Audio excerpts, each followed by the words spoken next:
বরিশালে আবারও রাজনৈতিক অঙ্গনে উত্তাপ ছড়িয়েছে এক বহুল আলোচিত মামলার জামিনকে কেন্দ্র করে।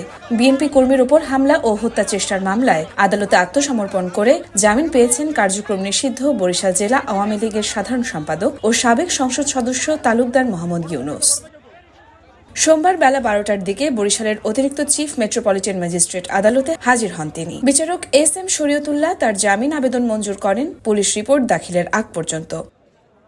উল্লেখ্য, 2024 সালের 5 আগস্ট ছাত্র জনতার গণঅভ্যুত্থানের দিন আত্মগোপনে চলে যান তালুকদার মোহাম্মদ ইউনুস। প্রায় 18 মাস পর প্রকাশ্যে এসে সরাসরি আদালতে আত্মসমর্পণ করেন তিনি। ঘটনাটি 2017 সালের 5 জানুয়ারির। তৎকালীন সরকারের অধীনে জাতীয় সংসদ নির্বাচনকে কেন্দ্র করে বিএনপির কর্মসূচিতে যাওয়ার পথে বরিশাল নগরীর সদর রোডে হামলার শিকার হন বিএনপি কর্মী মোহাম্মদ সারোয়ার হোসেন কালু। অভিযোগ রয়েছে তাকে কুপিয়ে হত্যার চেষ্টা করা হয়। এই ঘটনায় 2024 সালের 16 নভেম্বর বরিশাল কোতোয়ালি মডেল থানায় 210 জনের নাম উল্লেখ করে মামলা দায়ের করেন ভুক্তভোগী।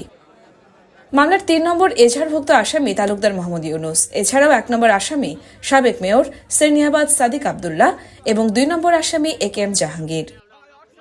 আসামি পক্ষের আইনজীবী কাইয়ুম খান কায়সার জানান, 2017 সালের ঘটনায় দায়ের করা মামলায় আত্মসমর্পণ করে জামিন আবেদন করলে আদালত তা মঞ্জুর করেন। জিআর 714/2024 মামলায় হাজির হয়েছেন।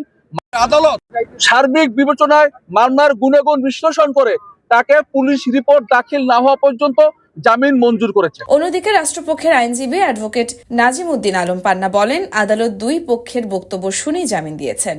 নৈশ ভোটে বরিশালের এমপি হয়েছিলেন, আর তিনি আজকে একটা মোকদ্দমার 3 নম্বর আসামি। মোকদ্দমায় জামিন অযোগ্য ধারা ছিল, তিনি আত্মসমর্পণ করেছেন। বিজ্ঞ অতিরিক্ত মেট্রোপলিটন ম্যাজিস্ট্রেট বরিশাল তার জামিন মঞ্জুর করেছে। তবে এপিপি হাফিজ আহমেদ বাবলু দাবি করেন তাকে আদালতে প্রবেশ করতে দেওয়া হয়নি।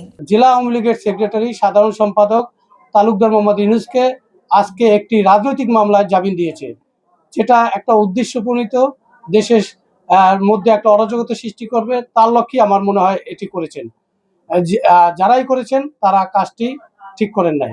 এই মামলা যেটা 326-এর আলামত থাকা সত্ত্বেও তাকে জামিন দিয়ে দিয়েছেন, এটা দুঃখজনক। তিনি অভিযোগ করেন, জুলাই অভ্যুত্থান পরবর্তী অন্তত 4টি মামলায় আসামি হওয়া সত্ত্বেও তালুকদার মোহাম্মদ ইউনুসকে গ্রেফতার দেখানো হয়নি। তার ভাষায় এটি রাজনৈতিক সমঝোতার জামিন। রাজনৈতিক পট পরিবর্তনের পর এই জামিন নতুন করে বিতর্কের জন্ম দিয়েছে বরিশালের রাজনীতিতে। এখন দেখার বিষয়, পুলিশ রিপোর্ট ও পরবর্তী আইনি প্রক্রিয়ায় মামলার গতি কোন দিকে মোড় নেয়। আপনার কি মত? এই জামিন কি আইনি প্রক্রিয়ার অংশ নাকি রাজনৈতিক সমঝোতা?